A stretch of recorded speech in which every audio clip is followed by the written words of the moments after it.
छत्रपती शिवाजी महाराज की, धर्मवीर छत्रपती संभाजी महाराज की जय भवानी,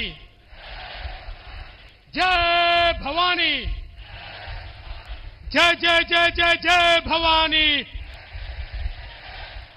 जय जय जय जय जय शिवाजी। हिंदवी स्वराज्याचे सरसंस्थापक छत्रपती शिवरायांना मानाचा मुजरा करतो।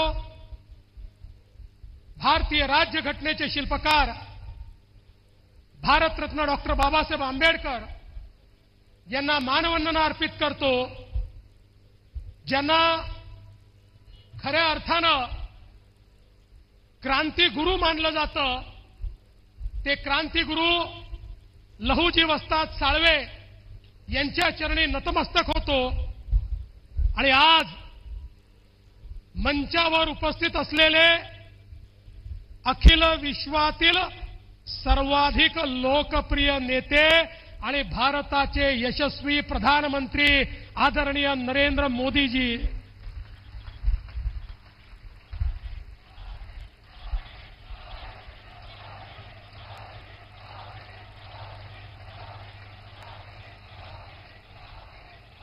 महाराष्ट्राचे लोकप्रिय आणि डॅशिंग मुख्यमंत्री माननीय एकनाथराव शिंदेजी, भारतातल्या रिपब्लिकन पक्षाचे राष्ट्रीय अध्यक्ष आदरणीय रामदास आठवलेजी, पियुष गोयलजी, विनोद तावडेजी, आशिष शेलारजी, मंचावरील महायुतीचे सर्व पदाधिकारी, आपल्या आशीर्वादाने 23 तारखेला निवडून येणारे महायुतीचे सर्व उमेदवार, या ठिकाणी उपस्थित माझ्या सर्व लाडक्या बहिणींनो आणि तितक्याच लाडक्या भावांनो, मी सर्वप्रथम माननीय मोदीजींचं अभिनंदन करतो की डॉमिनिक या देशाने मोदीजींनी कोविडच्या काळामध्ये केलेल्या कामाकरता त्यांना सर्वोच्च पुरस्कार या ठिकाणी दिला आहे। अर्थात आपल्या इथे काही लोक फेसबुक लाईव्ह करून देखील उत्कृष्ट मुख्यमंत्री झाले, पण मी त्यांच्यावर काहीच बोलणार नाही। पण आज मुंबईमध्ये मी मोदीजींचे आभार मानतो। गेल्या 10 वर्षामध्ये मोदीजींच्या नेतृत्वात महायुती 1 आणि महायुती 2 या दोन्ही सरकारांनी मुंबईचा चेहरा बदलवून दाखवला, कारण मोदीजींचा आशीर्वाद होता। अनेक गोष्टी सांगता येतील, मी 2च बाबी बोलणार आहे। पहिलं, मुंबईकरांचा सगळ्यात मोठा प्रश्न, मुंबईकरांचं 60% जीवन हे केवळ प्रवासामध्ये जातं। त्यांचा सगळा क्वालिटी टाइम हा प्रवासामध्ये जातो। मुंबईकरांचा प्रवास सुकर झाला पाहिजे म्हणून मोदीजींच्या नेतृत्वामध्ये मुंबईच्या सबअर्बन रेल्वेचा चेहरा बदलला।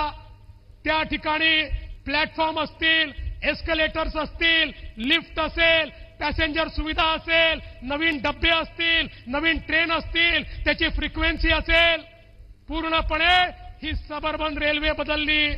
आणि त्यासोबत जुन्या सरकारने 11 वर्षात 15 वर्षाचं जे सरकार होतं काँग्रेसचं, 11 वर्षात 11 किलोमीटर मेट्रो केली। आपल्या सरकारने 5 वर्षामध्ये 350 किलोमीटर मेट्रोचं नेटवर्क सुरू केलं। मोदीजींच्या नेतृत्वात आपल्या सरकारने कोस्टल रोड तयार केला।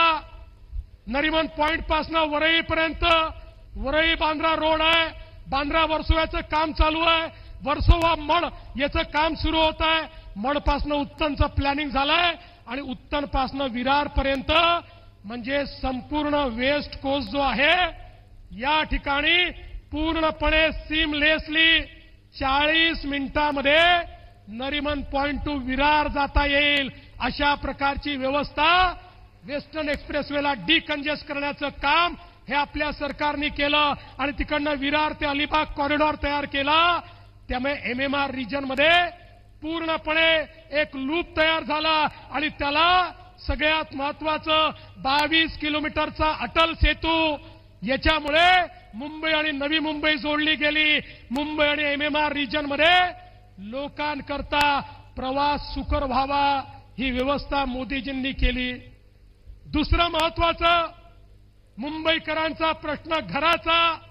वर्षानुवर्ष माझा मुंबईचा मराठी माणूस या घरांकरता तळपत होता. मला सांगताना आनंद वाटतो मोदीजींच्या नेतृत्वामध्ये त्या ठिकाणी बीडीडी चाळीचं रिडेव्हलपमेंट असो, अभ्युदय नगर सारखी योजना असो, विशाल सह्याद्री सारखी योजना असो, अनेक अशा प्रकारच्या वस्त्या ज्याचं रिडेव्हलपमेंट बाकी होतं, केवळ कागदावर होतं, ते रिडेव्हलपमेंट आपल्या सरकारने करून दाखवलं. अशा 100 योजना मी सांगू शकतो.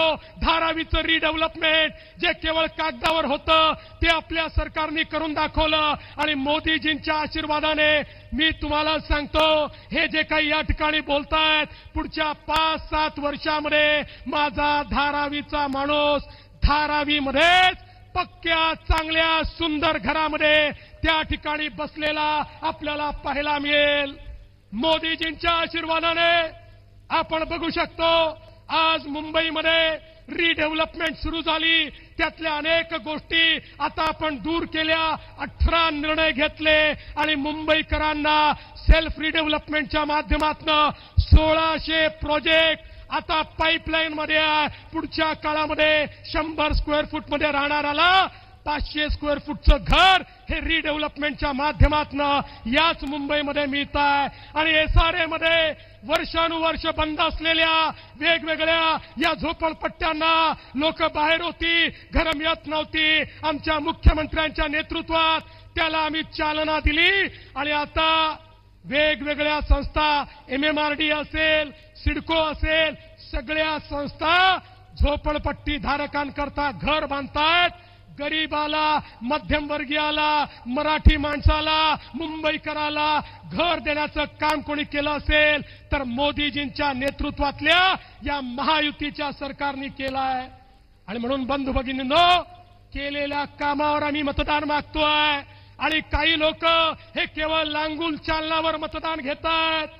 मी जास्त बोलणार नाही, पण माझा सवाल उद्धव ठाकरेजींना आहे, शरद पवारजींना आहे, माझा सवाल काँग्रेसला आहे. अरे उलेमानच्या 17 मागण्या मान्य करताना तुम्ही त्या वाचल्या होत्या का?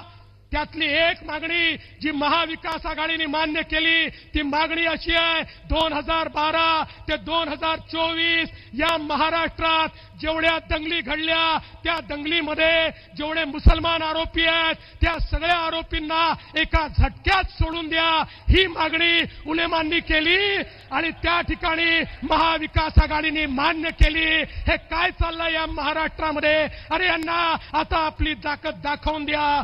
हे जर वोट जिहाद करणार असतील तर आता वोटांचं धर्मयुद्ध करण्याची वेळ आमच्यावर आलेली आहे आणि ती तुम्ही कराल हा विश्वास व्यक्त करतो. आणि म्हणून जिथे कमळ आहे तिथे कमळ, जिथे धनुष्यबाण आहे तिथे धनुष्यबाण आणि जिथे घड्याळ आहे तिथे घड्याळ आम्हाला मतं द्या एवढीच विनंती करतो आणि माझं बोलणं संपवतो. धन्यवाद. जय हिंद, जय महाराष्ट्र.